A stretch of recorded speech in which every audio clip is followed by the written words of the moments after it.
I am Rebecca from ChemKnits, and today we're going to dye some Knit Picks Gloss Roving. This is a Merino silk roving with Easter egg dye tablets. Easter egg dye tablets are a combination of usually food coloring, sodium bicarbonate, occasionally a little bit of citric acid, and they're used for dyeing eggs at Easter time. But because these are little tablets that both dissolve slowly, and with that sodium bicarbonate they raise the pH a little bit, they end up spreading a lot through the dye bath, and it can be a lot of fun to dye yarn and fiber with them. I've used these a lot to dye 100% wool yarn, and I've definitely done at least one video on roving with them, but I'm pretty sure that today is the first time that I'm trying this on a wool silk blend, and I'm curious how this might turn out. We're going to dye 200 grams of roving today, and I am going to very loosely assemble it into a crochet chain.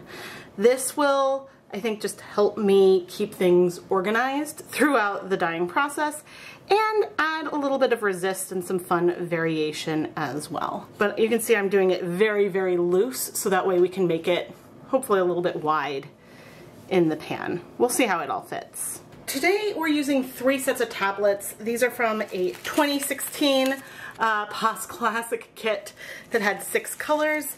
We'll do a quick little swatch to see what they are before we know how to order them on our fiber. But in general, when you're trying to buy tablets, I both recommend waiting until Easter or the day after Easter to purchase them. And I know this year you're too late for that. But in general, that's when the time to buy them. But then also when you're looking at kits, you want to purchase your kits based on the total number of dye tablets, not the number of extras. So sometimes a deluxe kit might have 9 pellets, but then there might be a super deluxe mega kit that is like a lot more expensive but still only has 9 tablets. So pay attention to that when you're shopping. These dye tablets are food coloring based, and so therefore I am personally comfortable using cooking pots and pans to dye fiber with these tablets. However, today I would like to spread out our fiber in a pan. You can see these loose braids are helping me sort of spread this out a little bit more widthwise. And yeah, we'll be able to get some kind of rainbow, hopefully, here on the pan. And so, therefore, everything I'm using today is dedicated dye equipment that is not used for the preparation of food. To pre-soak our fiber, I've added 250 milliliters, or approximately 1 cup, of white vinegar to 5 cups of water. So we have 6 cups of volume in here total. Now the silk blend in this fiber is going to make it take potentially a little bit longer to pre-soak, and we may over time end up wanting to add more water and conceivably more acid to our fiber.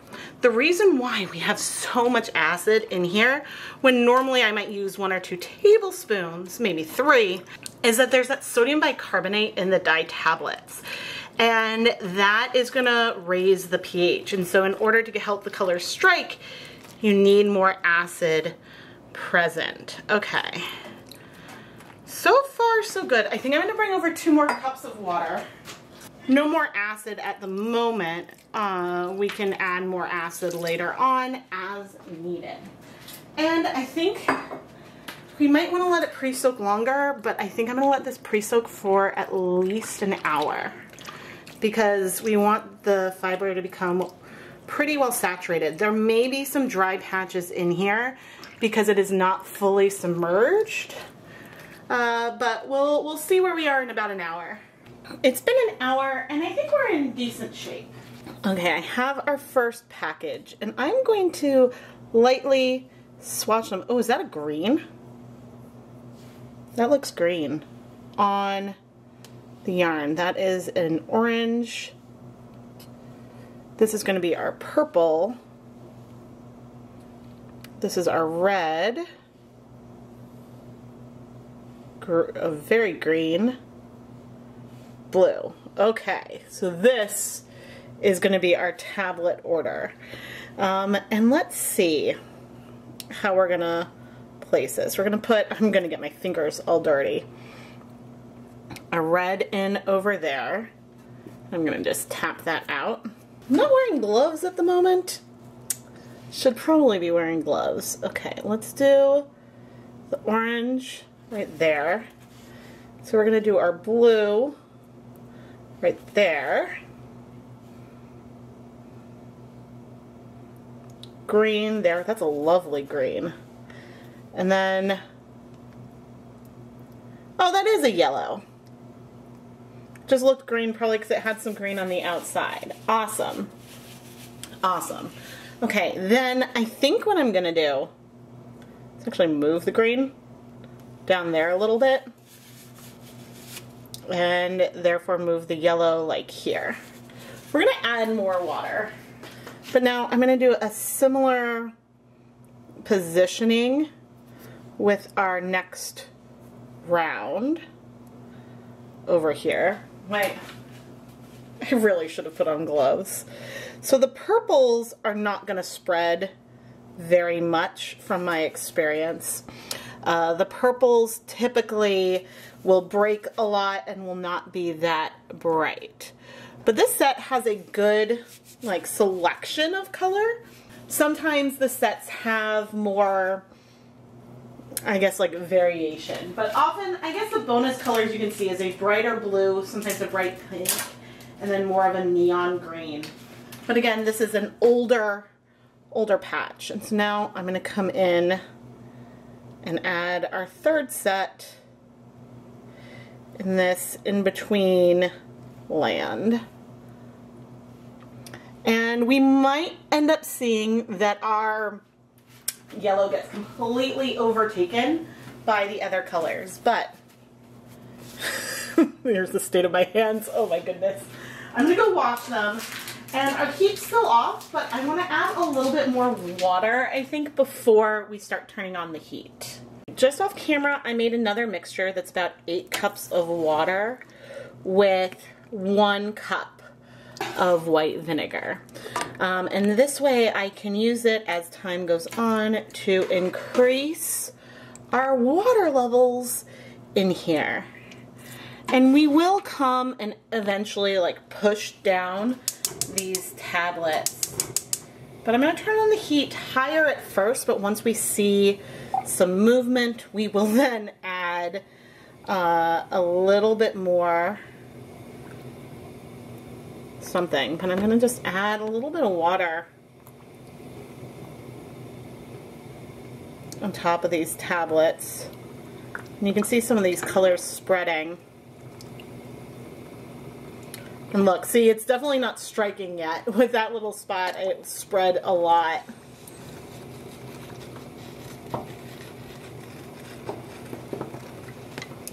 We may end up, ooh, we almost have some little like speckles over here from probably some powder that came on. That's pretty cool. Okay, I'm gonna reduce the heat to low. I think we will end up covering this, but I still want to add more liquid. Just so that way we have enough water, and plus that'll compress the fiber a little bit less. It'll sort of poof up a little more, fill the space, and therefore sort of allow some of these colors to spread a little bit more. Even though I am technically helping, but those like little like speckly bits are pretty interesting. Ooh, I'm seeing some breaking into some pink there. Interesting. We don't know what's going to happen beneath the surface, but now I do want to get some foil to put a cover on this. That'll help trap the steam in here, which will help the heat become more even, because we're on top of 2 burners on my stove right now. If you want to learn more about the Knit Picks Roving or the Catering Steam Pan, I do have affiliate links with tools and equipment I use in my videos down in the video description. And I will be linking to a similar Easter egg dyeing kit. However, I don't recommend buying them online. They are significantly more expensive online than they are in store. Target, Party City, CVS. You can find them in those kinds of places around Easter. Anyway, our heat is now on low, and we'll come back in 15 minutes and check in.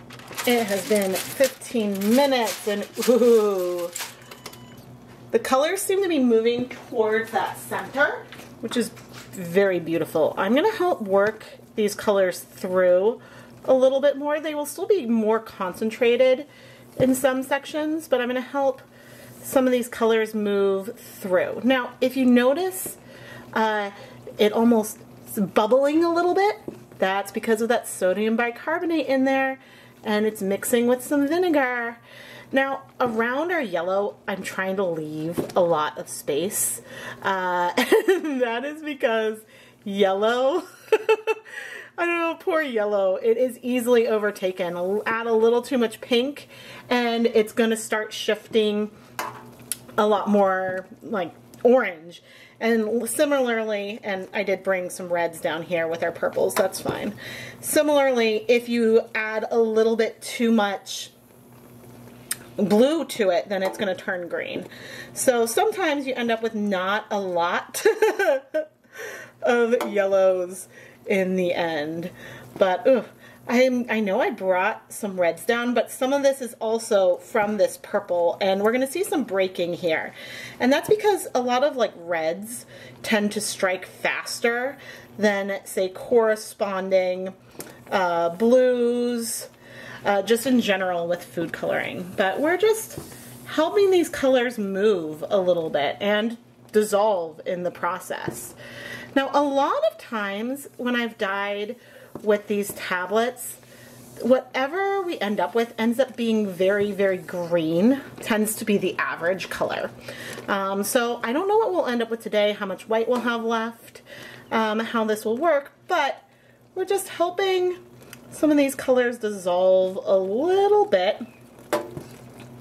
And at least with where things are visible, getting some color coverage. I'm going to rinse this before coming back up to our more yellow section. And again, I am trying to leave a little bit more space here and be very careful, because I just don't want the yellow to get completely covered up. It might.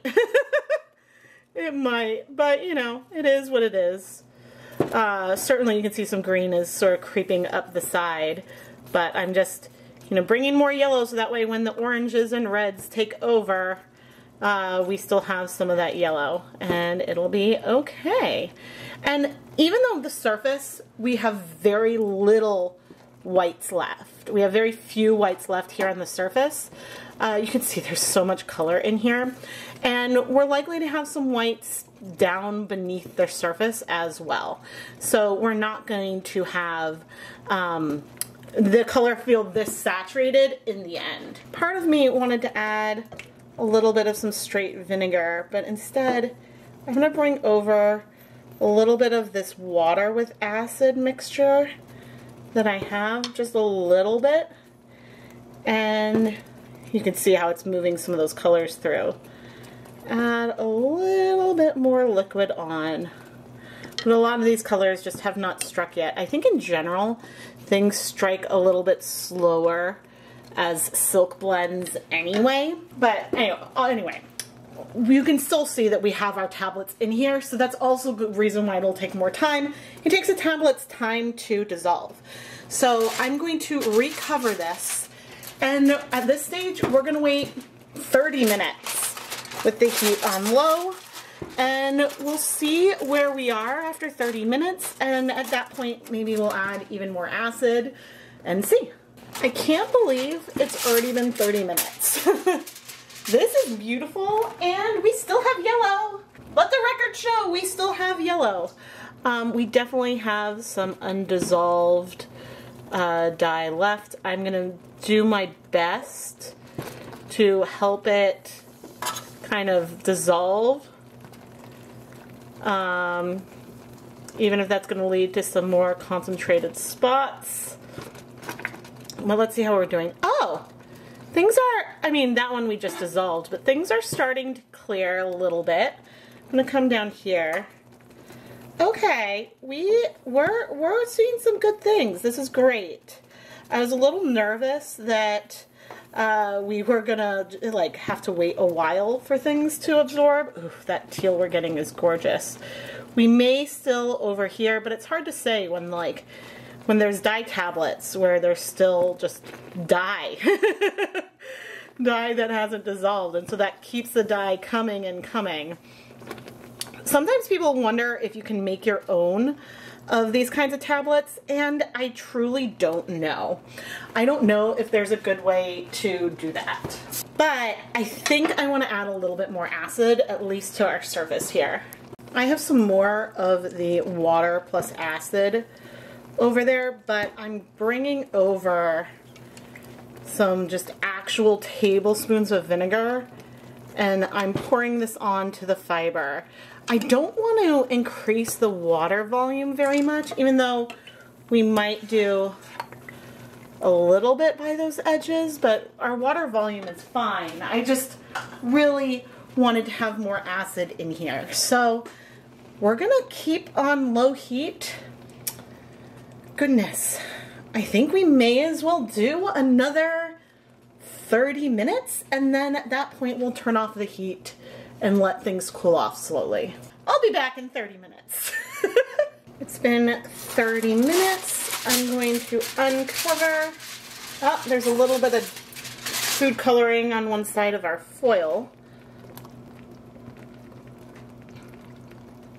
And I do still see some reds over here.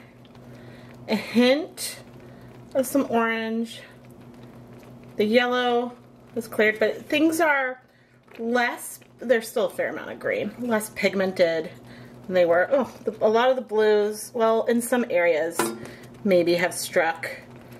A lot of the purples, it depends on the area a little bit. I'm gonna add a little bit more acid onto the green, orange, blue, I guess. But now we're gonna turn off the heat, and we're gonna let the fiber cool off completely here in the pan. I'm not gonna remove it from the stove, so it's gonna take a little longer to cool because there's still some heat from the burners, even with them off.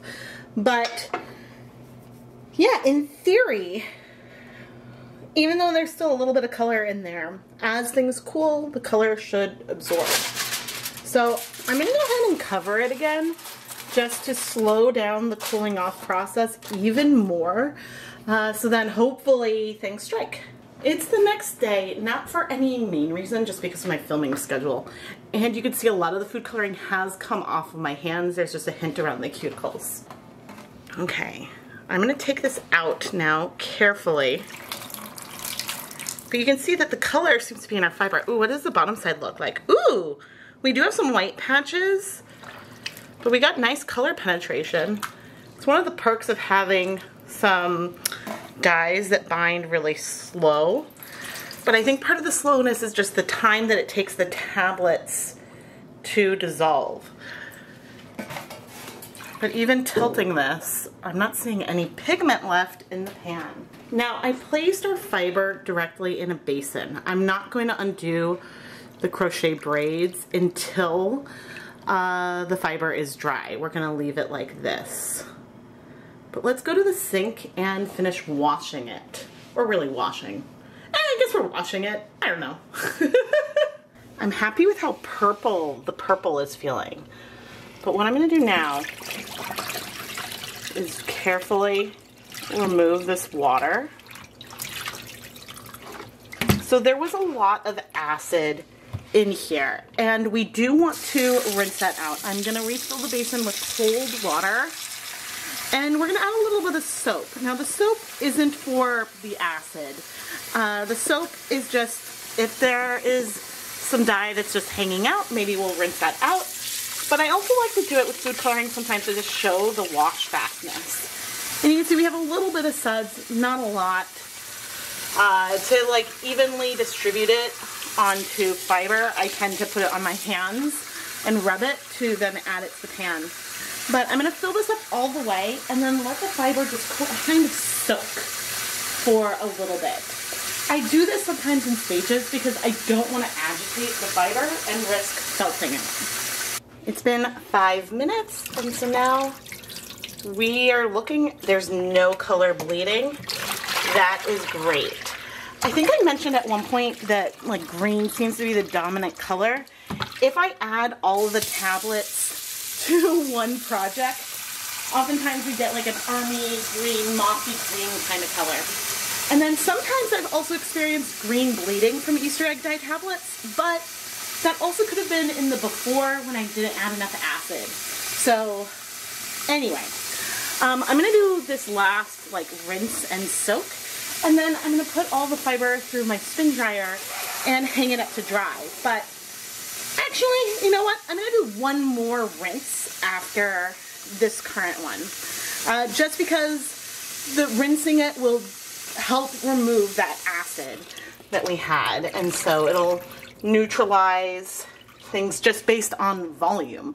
And so I'm gonna let this soak for 5 minutes, and then I'll do one more water change, and then I'm gonna put the fiber in my spin dryer, hang it up to dry, so we can go and unwrap it and see what kind of rainbows we ended up with. But the fact that we have yellow still is great.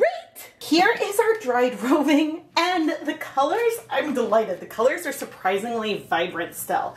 Now, I'm expecting there to be a fair amount of white, which will mean that as you spin this fiber, the white will blend with the colors, giving us something more pastel. But for a silk blend, I mean, things on the other side are more muted. But again, a silk blend, things are vibrant. Now I am going to open up, and you can see the progression. And the fun thing here is because of the way it's twisted, it's not a smooth gradient. These colors play and move, which means that this could be a really, really fun progression.